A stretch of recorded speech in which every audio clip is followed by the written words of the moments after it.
Thank you, Rebitz and Esti, for joining us. It's an honor to have you on the show. Thank you so much for having me. It's such a privilege to be here with you tonight. We're talking about the topic of love. Now, many times when people talk about love, it really sort of moves us or requires us to be giving to people. And how does one navigate that, right? When you're in a situation when you're loving somebody, it should really be unconditional. But then at the same time, you got to take care of yourself. What is the way one can navigate around this concept of love being unconditional?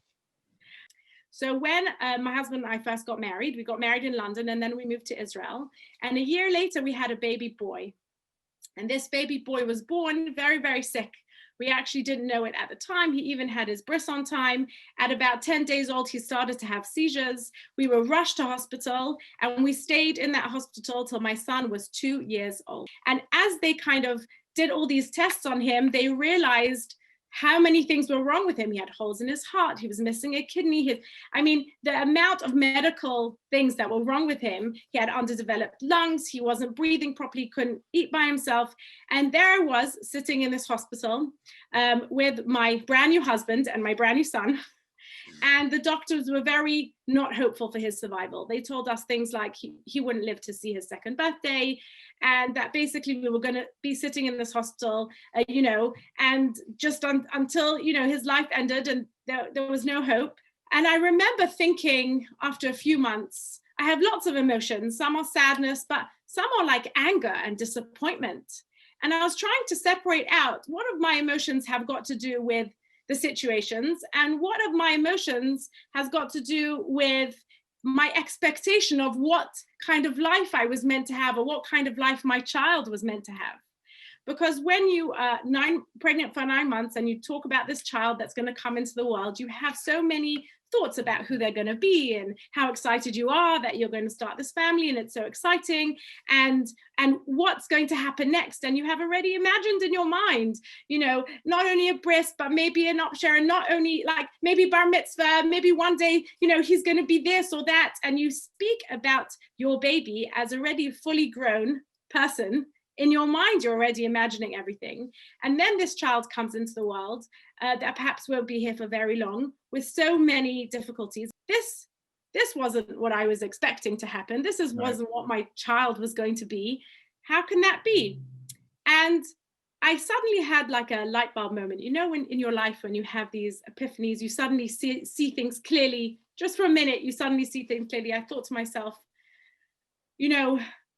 I love this baby. I do. I love this baby so much. I'm sitting by his bedside every single second. I don't want to leave him even for a moment, even to eat or drink or anything. I just want to stay by his side. And if I love him only because he's going to be something that later I'm going to be able to say to everybody, look here, look what I made, then I am loving him conditionally. It's on condition. Right. But if you understand that everybody in this world is brought here for a purpose and a reason, and therefore everybody is born exactly the way they're supposed to be born to be able to fulfill their purpose in this world, then my son right now, right here, he has everything that he needs in order to be in this world. And therefore I, as a mother or as a person, can love him just for exactly who he is. Wow.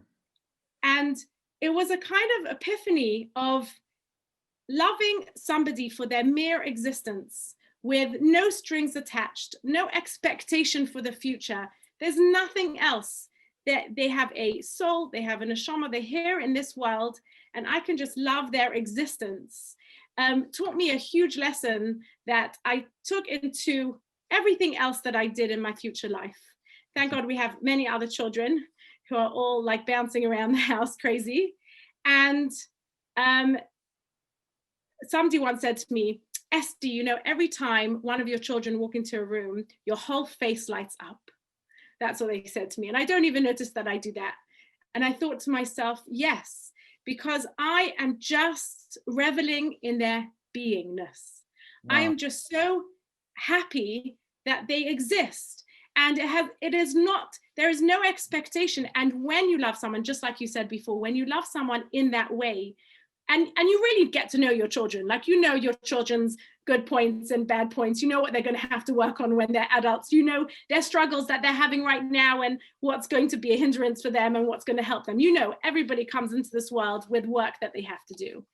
But just to know that their existence, their being here, is something so special and wondrous that you can let them, love them in that space. From there, they can flourish. And that's really what unconditional love is. Unconditional love is giving somebody the space to be exactly who they need to be. That's amazing. And I love that concept. And I think it's something that we can put into practice if we would just change our perspective, right? It doesn't require us buying anything or doing anything. Really, this is in our eyes, and being able to see the world from somebody else's perspective, and just being happy with their existence is just such a credible approach. And Rebbetzin Esti, thank you so much for your time and for your contribution. We are smarter because of you today, and I hope that we are also able to be greater givers and people that love unconditionally. Thank you so much for being part of the show. Thank you so much. Thank you. Thanks so much for watching. For more content, like and subscribe, and be sure to tune in live every Thursday at 8 p.m. Eastern at theshabbatshow.com or right here on YouTube.